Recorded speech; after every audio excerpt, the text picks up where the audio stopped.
老婆的男闺蜜拿着我的卡到处挥霍，买下多处房产和奢侈品，还在西餐厅骂我是只会吃软饭的凤凰男。我一气之下停了他的卡，让他没钱买单。不仅在餐厅众人面前颜面扫地，还被经理扣押了1天1夜。老婆知道后，搂住了我的脖子，紧紧贴着我的身体。老公，我们结婚5年了，我早就是你的人了，你还吃一个弟弟的醋，害得他在大庭广众下被嘲笑。他没有怪我，反而当作无事发生。直到我那生日那晚，他摆了50桌酒席为我庆祝，每桌都点了昂贵的饭菜和酒水。老公，我有事出去一趟，马上就回来陪你，好好过个生日。我听了他的话，在餐厅里一直等着，可直到快打烊了，他也没回来。就在我掏卡买单时，经理告诉我，抱歉林先生，你还有其他卡吗？这张卡被冻结了，这张卡被冻结了。这张卡是王林给我的，出门前他还拿走我全部的卡，说今天是我的生日，今天全场的消费由他来买单。我当时还偷着乐，我发誓这么好的老婆，我一定要好好对她。可现在我打了几十个电话，他都没有接，根本找不到他的人影。如果这张卡刷不了，无法付款，那么等会儿我将会有大麻烦。周围的宾客开始用异样的眼光看我，经理的眼神也从恭敬到不耐烦起来。林先生，这张卡真的被冻结了，您没有其他卡了吗？我们这里不允许赊账。这规定还是上个月因为你的提议制定的，你忘了吗？我当然没有忘，就在上个月，王林的男闺蜜拿着我的卡胡乱挥霍，还骂我是吃软饭的小白脸。顿时，一个不妙的预感涌上我的心头，我开始怀疑，这是不是王林为了帮男闺蜜出气报复我的？我脑海中刚这么想着，门外便传来高跟鞋的声音，我赶紧转头去看，是王林和她的男闺蜜。林行舟，你不是最喜欢随意冻结别人的卡，然后看别人没钱买单的笑话吗？今天就让你好好体验一下没钱买单的滋味到底好不好受。这林行舟听说就是个普通家庭的，走了狗屎运才被王林看上入了赘，这李潇才是王林的白月光。看到了吧，吃软饭入赘就是这样的下场。小白脸当得再好，也赶不上人家青梅竹马的情分。林行舟的奢侈生活该到头了。我慢慢地握紧拳头，被人羞辱的火气瞬间散发出来。肖哥，你放心，林行舟那天是怎么在餐厅羞辱你的，我都记得。今天我就一一帮你还回去。琳琳，你真好，有你真是我的福气。林行舟，你只不过是一个吃软饭的废物儿，有什么资格停了我的卡？我和琳琳青梅竹马，无论我今天砸多少瓶酒，她都会帮我赔。而你今天付不起这场宴席，你就完蛋了。林行舟，不准你用这种的眼神瞪我，你有本事就自己买单。他一个靠女人吃饭的小白脸，哪有钱买单啊？那些菜和已经打开盖的红酒，都够买他命了。离了王总，他林行舟就是比个乞丐还不如。今天如果有人敢帮林行舟付款，那就是与我王氏作对。从今天开始，就是我王林的敌人。合作方准备站起来为我解决麻烦时，你傻呀？没看出来王总今天是要动真格惩罚他呀？你怎么敢跟王氏作对？再怎么着，王总和林行舟也是合法夫妻。我以为王总他只不过是一时生气而已。有了他的威胁，谁还敢帮林行舟？看来王总今天是铁了心要为了白月光，让这个小白脸难堪了。我不敢相信，眼前这个女人竟是我爱了5年的妻子。我气得双手颤抖，一把抓起了王林的手。王林，你确定要为了这个野男人让我难堪是吗？林行舟，你现在才明白吗？今天我要让你从此在海城没脸见人。我捂着脸，不敢置信地看着他，5年的付出终究是错付了。我入赘王家5年，在外人面前，我们是海城最恩爱的夫妻。王林是高高在上的王家千金，我是他温柔体贴的老公。我们还有一个可爱的女儿，羡煞旁人。当年我到海市创业，是王林主动追求的我。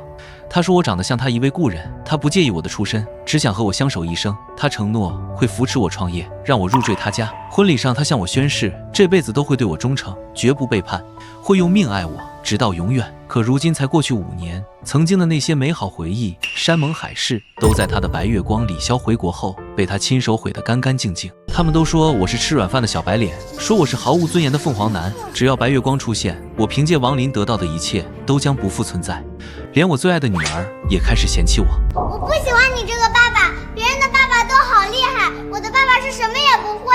我喜欢肖叔叔。可王林根本就不知道，我当年心甘情愿的入赘王氏，并不是图王家的那3瓜俩枣，而是因为我真的爱曾经那个善良的他。而此刻，面对我猩红的双眼，王林却拿出纸巾，不屑地擦拭着刚才打我的那只手，然后将沾了晦气的纸巾随手扔在我脸上，眼神里满是嫌恶。林行舟，你这是什么？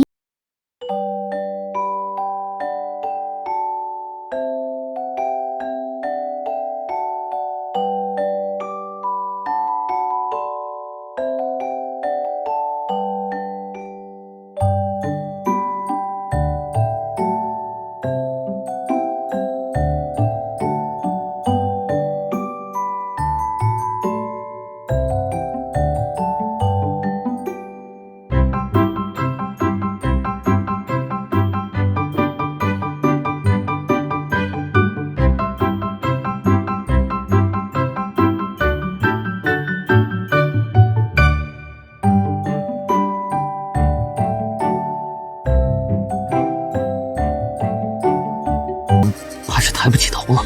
有好戏看了，我倒要看看他能怎么办。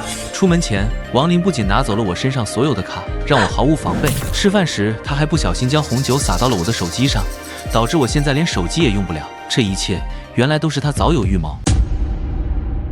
我死死盯着眼前这个既熟悉又陌生的女人。海城王家之所以能在短短5年内从一个二流家族一跃成为海市首富，全是靠我背后的林家势力。我利用林家的人脉和资源，为王家扫清所有商业障碍，连道上想找王家麻烦的人都得看在林家的面子上退避三舍。我本打算在今天生日宴上向他坦白我的真实身份，告诉他我是5大家族之首的北城林家的继承人，带他回北城见我的家人，也想和他好好谈谈，放下过往的隔阂，好好过日子。可我没想到人心会变得这么快，是我识人不清，被猪油蒙了心，也高估了我们之间的情分。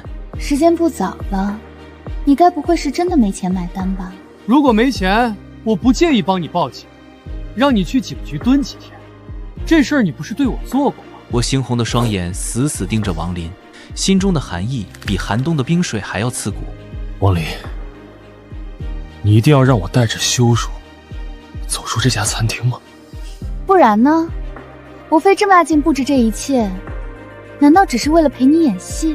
林行舟，你要么现在光着身势学狗叫，绕着餐厅爬一圈，我看得高兴了，或许会让琳琳帮你买单；要么就等着被经理送进警局吧。行，王林，这可是你自己选的，你可要承担得起后果。王家马上就会覆灭。李潇哈哈大笑，仿佛听到了天大的笑话。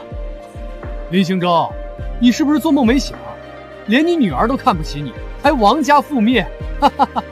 你一个软饭男也敢说这种大话？王林抬手将桌上的浓汤狠狠泼在我脸上，温热的汤汁顺着脸颊流下，狼狈不堪。你倒是挺有能耐的，还想让王家覆灭？我看你还是先想想今天怎么走出这里吧。经理，把他赶出去。林先生，您是交现金还是找人代付？经理还算有职业素养，没有过分为难我。我放眼扫视全场，最终看向那个和我有过合作、受过林家恩惠的老板，抬脚向他走去。林行舟，你别过来！我不可能为了你得罪王总。你先别怕，我只是借你的手机用一下，给我朋友打个电话。你还真能装！现在海城还有谁敢来帮你？行，我给你半小时时间，要是半小时后没人来帮你买单，那就别怪我们不客气。喂，沐晨，我想麻烦你一趟，带着现金立刻来西餐厅。挂了电话，我将手机还给合作方，静静站在原地等待着。时间1分1秒流逝，李潇坐不住了，猛地站起身。20分钟了，根本没人来，你就是在拖时间。经理，给我把他拿下！慢着，还有10分钟。林行舟，我敢打赌，没人会来救你。如果有人来，我就跪着像狗一样吃一整块生牛肉，然后爬出去。你说的，别后悔，绝不后悔。全场瞬间沸腾，所有人都等着看我的笑话，议论声、嘲笑声不绝于耳。这戏看得太过瘾了，今天来这吃饭，真是来对了。我倒要看看他能玩出什么花样。10分钟即将到来，小帅哥，没钱买单是吧？跟姐姐走，姐姐帮你买单，保准你吃香的喝辣的。来，让姐姐好好疼疼你。别碰我！哟，还挺倔，我看你就是敬酒不吃吃罚酒。王总，这林行舟长得倒是不错，你不要，不如送给我们玩玩。随便你们，只要他没钱买单，你们想怎么样都与我无关。所有人都笃定我没人帮忙，开始肆无忌惮地对我动手动脚。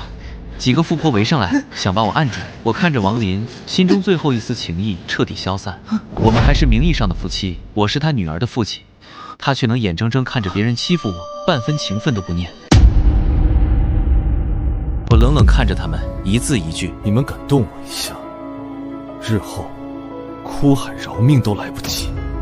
都什么时候了，还嘴硬！给我扒了他的衣服，让他在所有人面前丢尽脸面。他的话刚落，餐厅的门被猛地推开，一群身穿黑色西装的保镖鱼贯而入，训练有素，瞬间将围在我身边的王家保镖和那些壮汉全部击退，动作干净利落，没有丝毫拖泥带水。紧接着，一个身穿紧身旗袍、身姿妖娆的女人走了进来。这个女人正是海城龙头企业的总裁周沐橙。她快步走到我面前，恭敬地弯腰：“林少，我来晚了，你没事吧？王林和李潇瞬间站起身，满脸震惊，不敢置信地看着周沐橙。这竟然是大名鼎鼎的周总，能力又强，长相更是媲美影后。这种级别的人物，哪怕王家也要让他3分。林行舟竟然认识他。周总，您怎么来了？他就是个吃软饭的小白脸儿，您怎么会称他为林少？李潇揉了揉眼睛，以为自己看花了眼，可周沐橙的身影清晰地站在那里，恭敬的态度做不了假。周沐橙看都没看王林和李潇一眼，只是小心翼翼地看着我，递上干净的毛巾为我轻柔地擦拭。谁给你们的胆子，敢对林少不敬？餐厅瞬间陷入死一般的寂静，连掉一根针都能听见。所有人都愣住了，看着我的眼神从最初的鄙夷、嘲讽变成了震惊、疑惑。王家虽是海市首富，但周沐橙背后的势力足以轻松碾压王家。海城所有人都知道，周沐橙眼高于顶，从不把任何家族放在眼里，如今却对我毕恭毕敬，喊我一声林少。这背后的深意，没人敢想。王家能在5年内登顶海市首富，所有人都觉得是王林和王建国能力出众，却没人知道，这背后全是我林行舟的功劳。当年王林说想让王家成为海城第一，我便动用林家的势力为他铺路。如今物是人非，我能让王家平地起高楼，也能让王家一夜成为废墟。面对周沐橙的震怒，所有人都面面相觑，不敢出声。刚才那些嘲讽我的人纷纷低下头，生怕被周沐橙盯上。不可能，林行舟他真的叫人送来了钱买单，他就是个软饭男，怎么可能认识周总？周总，您是不是认错人了？周沐橙眼神冰冷地看向李潇，语气带着浓浓的怒意。林少身上的伤，是你指使的。王林上前一步，将李潇护在身后，强装镇定。周总，这是我们夫妻之间的私事，就不劳您费心了。有我在，没人能动潇潇。李潇躲在王林身后，心中的不安渐渐消散。再怎么说，王家也是海市首富，周沐橙就算再厉害，也不敢轻易与王家为敌。王林看着周沐橙，语气傲慢，带着海城首富的底气。周总，我不知道你和林行舟是什么关系，但我告诉你，林行舟是我的丈夫，这是我的家事，轮不到你插手。就是，琳琳当年能击败你成为海城首富，现在就能再击垮你一次。我劝你还是少管闲事儿。周沐橙笑了，笑声里满是嘲讽。王总，好大的口气！当年若不是看在林少的面子上，王家早就被其他家族吞并了。你真以为单凭你们王家的能力能走到今天？你少在这里妖言惑众。他一个无父无母的穷小子，能有什么能耐？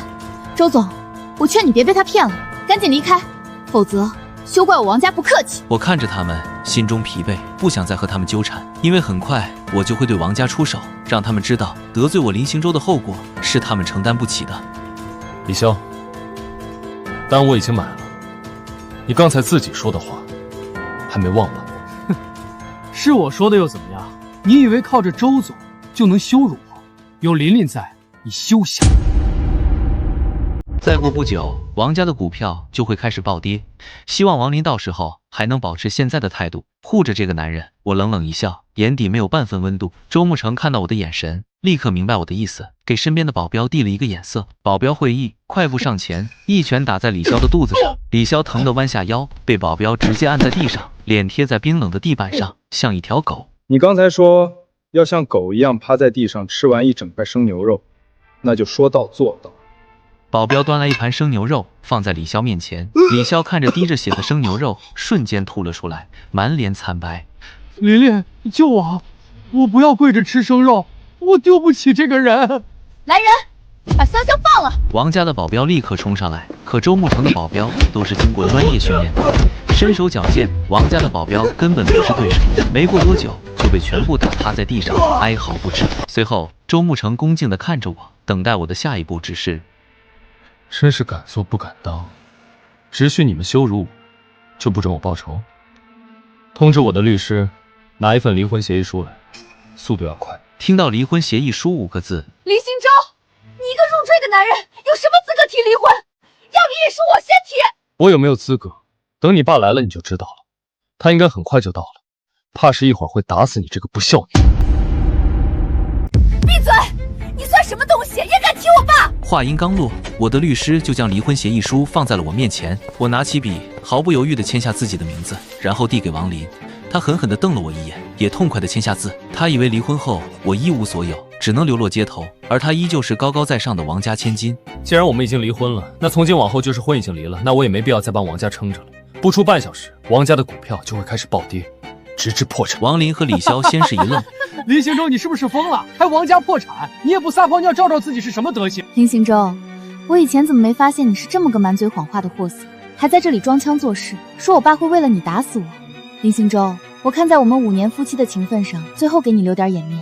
既然你买了单，那就赶紧给潇潇磕头道歉，这事儿就算了。我不由得鄙夷地看着王林，李潇还没兑现承诺，咬着肉爬出去，他倒是让我给李潇磕头道歉，真是可笑。我抬起手看了看手腕上的手表，勾唇讥笑。你不妨打个电话给你爸，问问他，王家的股票是不是已经开始暴跌了？王林看我说话的语气不像是开玩笑，心中不由得慌了一下，刚拿出手机，餐厅的门就被猛地推开。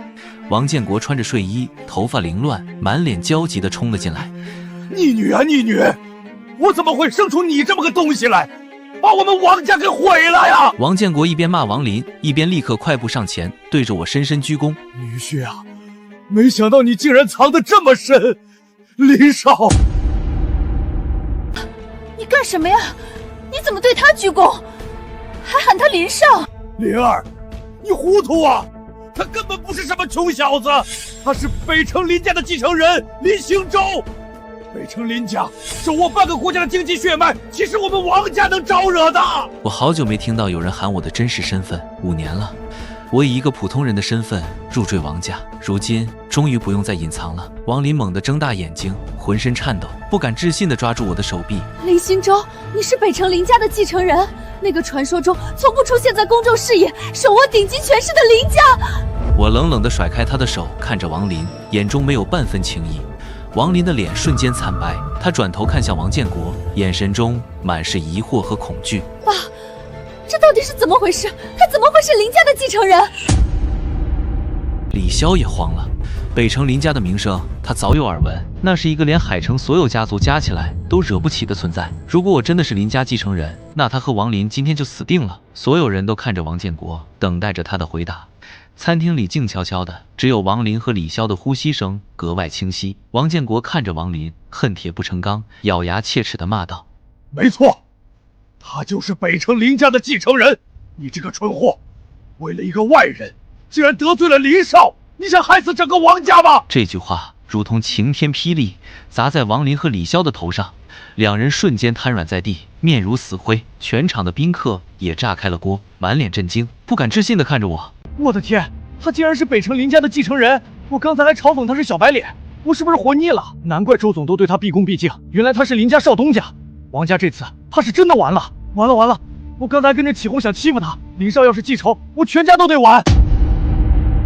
刚才那些嘲讽我、欺负我的人纷纷低下头，满脸恐惧，有的甚至跪在地上向我磕头求饶。林少，我们永远不识泰山，求您大人有大量，放过我们吧，我们再也不敢了。王建国看着这一幕，心中焦急，他知道想要保住王家，必须让我消气。他转头看向李潇，眼中满是怒火，一脚将李潇踹到我面前，狠狠骂道：都是你这个混蛋！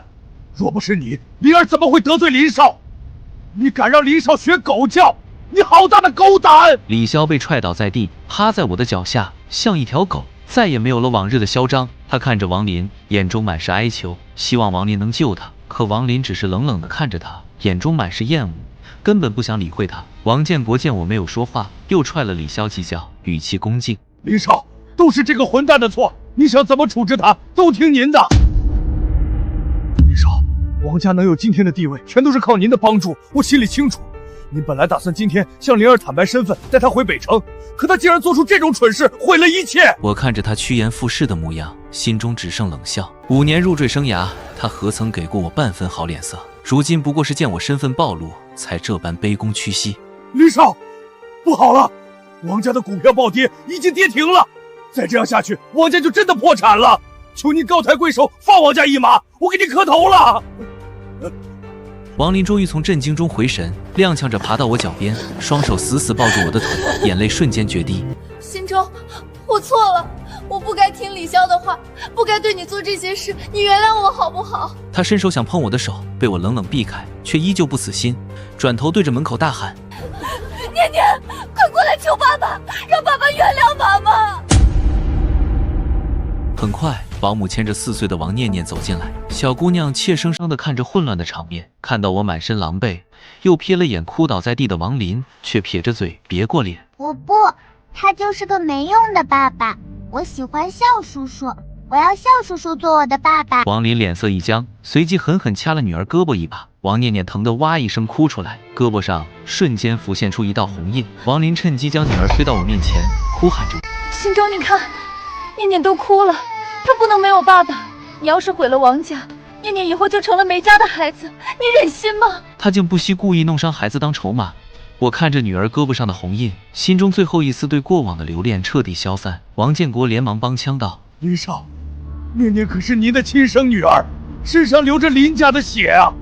你就算为灵儿，也得为孩子想想。宾客们纷纷附和，劝我看在孩子份上手下留情。李潇趴在地上，眼中也闪过一丝侥幸，以为靠着孩子就能翻盘。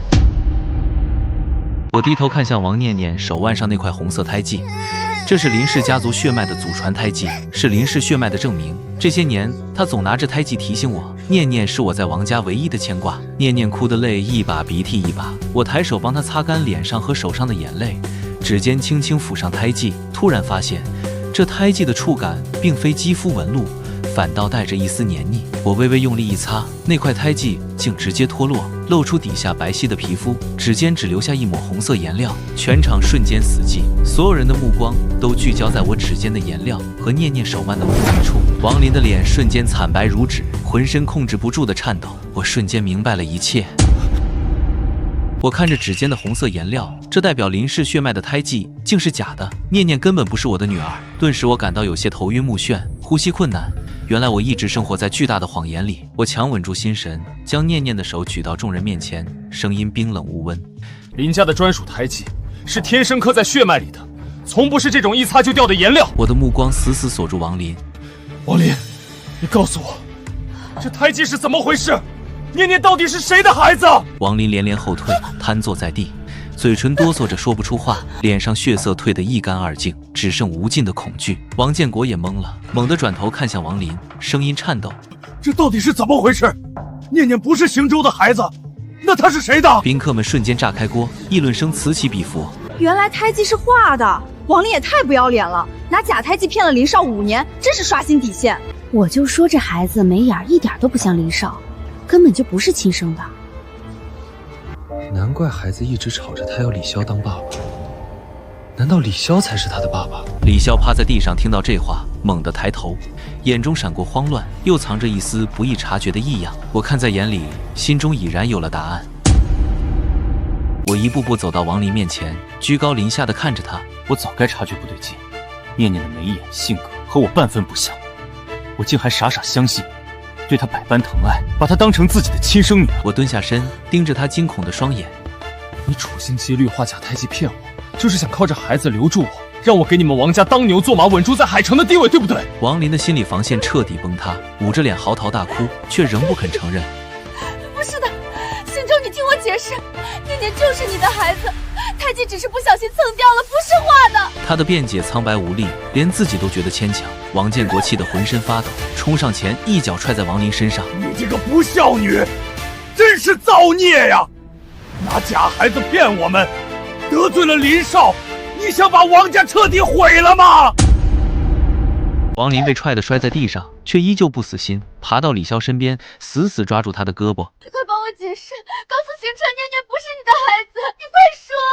这话一出，全场瞬间死寂，所有人都明白了，王念念的亲生父亲竟是李潇。李潇脸色大变，猛地甩开王林的手，怒斥：你疯了！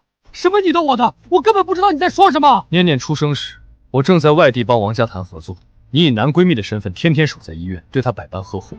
当时我还以为你是真心疼孩子，现在看来，不过是因为她是你的亲生女儿。我早有察觉，只是一直不愿相信。如今被彻底戳穿，所有疑点都有了答案。王林在我入赘后不久就怀孕，当时我满心欢喜，以为是自己的孩子，却没想到从一开始就是一场骗局。王林见事情败露，再也无法隐瞒，瘫坐在地，放弃辩解，只剩绝望的哭喊。李潇见势不妙，想偷偷溜走，却被周慕成的保镖一把按住。倪少没让你走，你也敢动？李潇吓得连连求饶。林少，我错了，这一切都是王林主动的，是他勾引我的，我也是被逼的。到现在还在推卸责任，你也配当个男人？你拿着我的卡挥霍，当众骂我软饭男，撺掇王林设局羞辱我，甚至看着他弄伤孩子，逼我这件事，你以为我会忘？我转头对周慕成道：按他当初说的，让他跪着吃完那盘生牛肉，然后从这里爬出去。是，林少。周慕成应声对保镖使了个眼色，保镖立刻将生牛肉端到李潇面前，强行按住他的头，逼他啃食。李潇满脸屈辱，却不敢反抗，一边哭一边啃着生牛肉，血腥味在嘴里蔓延，引得他阵阵作呕，却被保镖死死按住，无法躲闪。王林看着李潇的惨状，又看着我冰冷的眼神，知道自己彻底完了。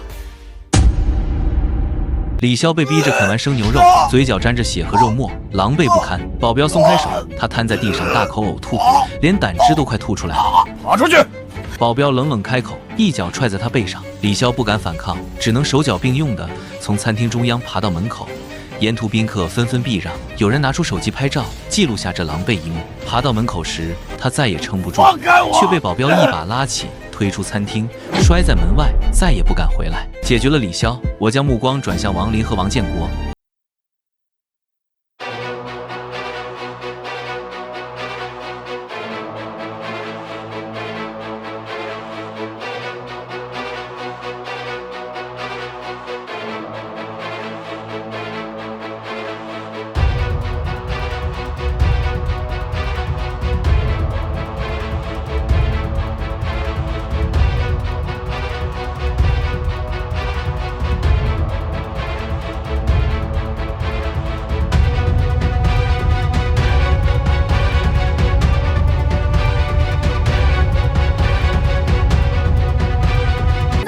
夫妻的情分上饶了我吧，我愿意做牛做马伺候你，只求你别毁了王家。星洲，看在我们5年夫妻的情分上，饶了我吧，我愿意做牛做马伺候你，只求你别毁了王家。情分？我轻笑一声。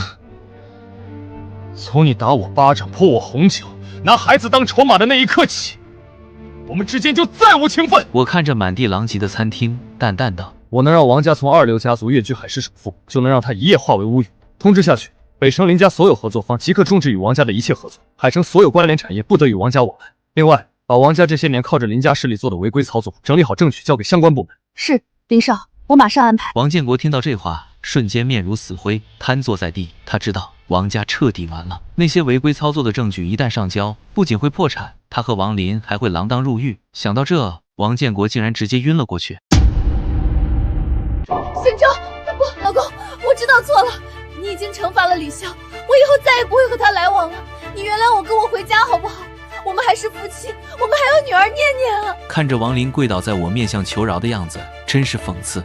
我似笑非笑地看着他，用力甩开他的手。王小姐，请你不要见到个男人就叫老公，我们已经签了离婚协议书，不再是夫妻。就在这时，餐厅的门被推开。来人正是和我青梅竹马的沈家千金沈清欢，她一身红色修身长裙，勾勒出凹凸有致的曲线，身材丰满却不显媚俗，眉眼间带着几分清冷的英气，一颦一笑都勾人心魄。沈清欢的到来让全场瞬间发出一阵惊叹，和她站在一起，王林瞬间就被比了下去，黯淡无光。星洲，你终于离婚了，这次我不会再和你错过了。星洲，你当年不肯和我联姻，非要入赘王家，就是为了这个女人。他的声音清冷悦耳，却带着不容置疑的底气。话音落下，全场爆发出此起彼伏的倒抽冷气声。天哪，这不是沈清欢吗？是那个全球富豪榜前10北城沈家的大小姐沈清欢。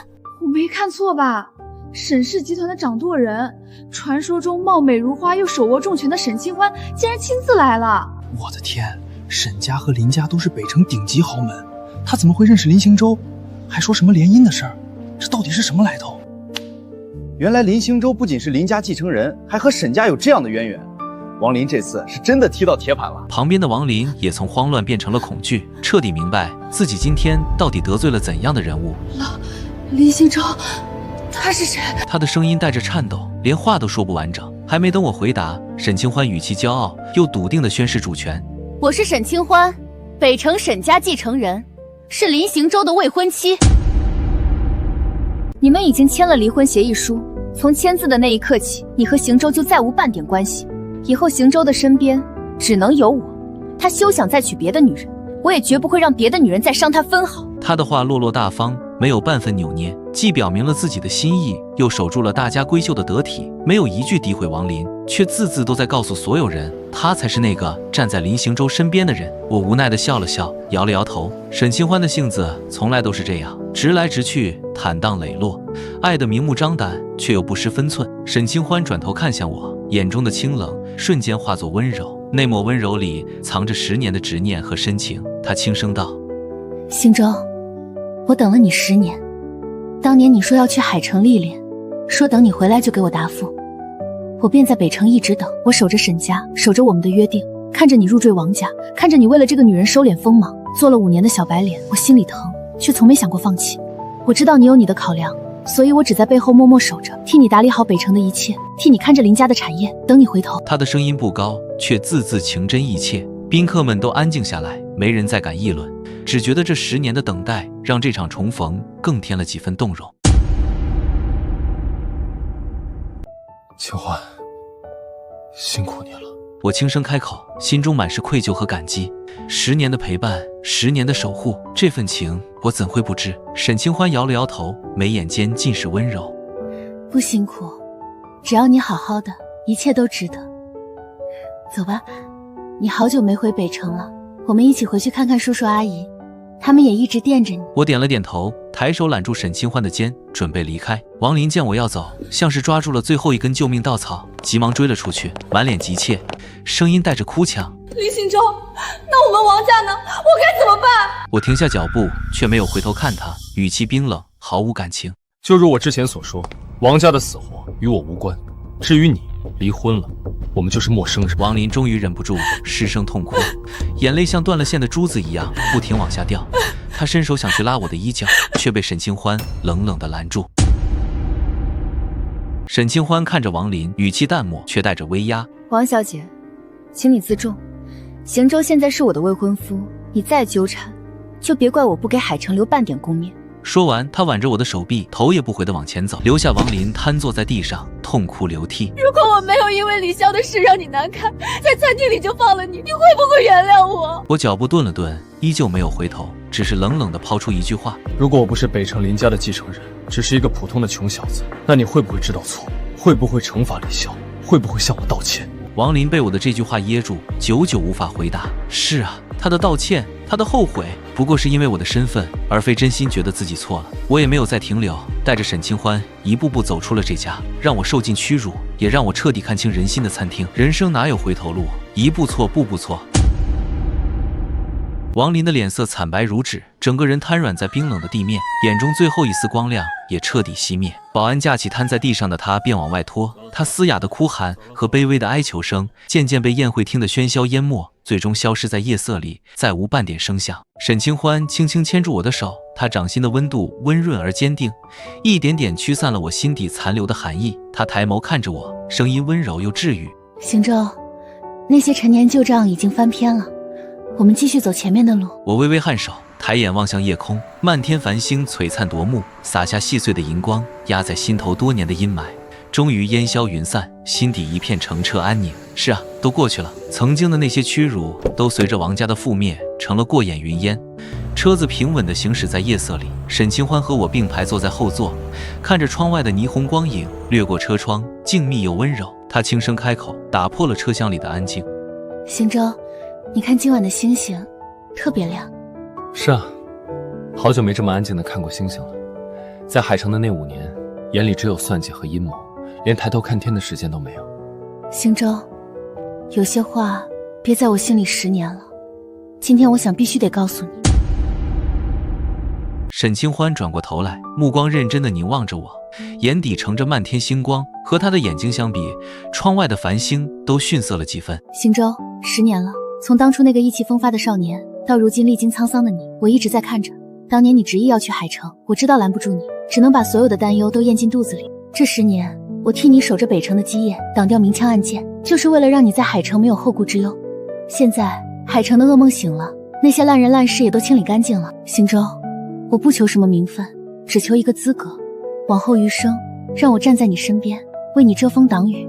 你不必再做那个孤胆英雄，累了就靠在我肩上，好吗？10年光阴，3000多个日夜，他的爱无声无息，却重如泰山。在我最黑暗的时刻，是他用默默的守护，为我留住了一盏灯。这份深情，我何以回报？唯有以心换心。好，清欢，以前的路我一个人走得太苦，以后的路换我牵着你走，风雨同舟，生死不离。沈清欢的泪水瞬间夺眶而出，却笑得比任何时候都灿烂。真的，行舟，你真的愿意？我将他拥入怀中，下巴抵在他的发顶。千真万确，这辈子除了你，我谁也不要。车窗半开，晚风拂过，带来远处海浪的声音和淡淡的花香。这一刻，10年的等待终于开花结果，所有的苦难都化作了此刻的甘甜。原来，最好的爱情不是轰轰烈烈的誓言，而是漫长的岁月里，我懂你的欲言又止，你懂我的言外之意。尘埃落定后，生活终于回归了它本该有的宁静。我带着清欢回到了北城，正式拜见了父母。二老得知清欢这10年的默默付出，感动得老泪纵横，拉着他的手不肯松开，直说这是林家修来的福分。清欢啊，以后这里就是你的家。行舟这孩子性子倔，以后要是敢欺负你，尽管跟我们说，我们替你做主。爸妈，行舟对我很好的，能照顾他是我的福气。接手家族产业后，我与清欢并肩作战，我们雷厉风行地清洗了海城分部的那些蛀虫，砍掉了所有灰色产业链，扶持了一批真正有潜力的创新企业。短短半年，林氏集团不仅恢复了元气，更迎来了前所未有的辉煌。你看林总和沈总那默契劲儿，真是一个眼神就知道对方想什么，这才是真正的灵魂伴侣啊！可不是嘛，听说海城那边现在秩序井然，大家都说是林总夫妇的功劳。而王林一家人，我听助理说起过，王建国虽然保住了命，但成了植物人，躺在医院里全靠仪器维持。王林辞去了所有职务，白天打几份工，晚上去医院伺候，整个人苍老了20岁。至于李潇，早就卷铺盖跑路了，听说在外面欠了一屁股债，被人追得东躲西藏，因果循环，报应不爽。这一切都是他们自己选的路，无需同情，也不必惋惜。风起云涌过后，终是云淡风轻。那些曾经的伤痛与仇恨，终究被时光温柔地抚平。我和清欢就像2棵并肩而立的大树，根在地下交织，叶在云里相触。未来的日子或许还会有风雨，但只要携手同行，便无所畏惧。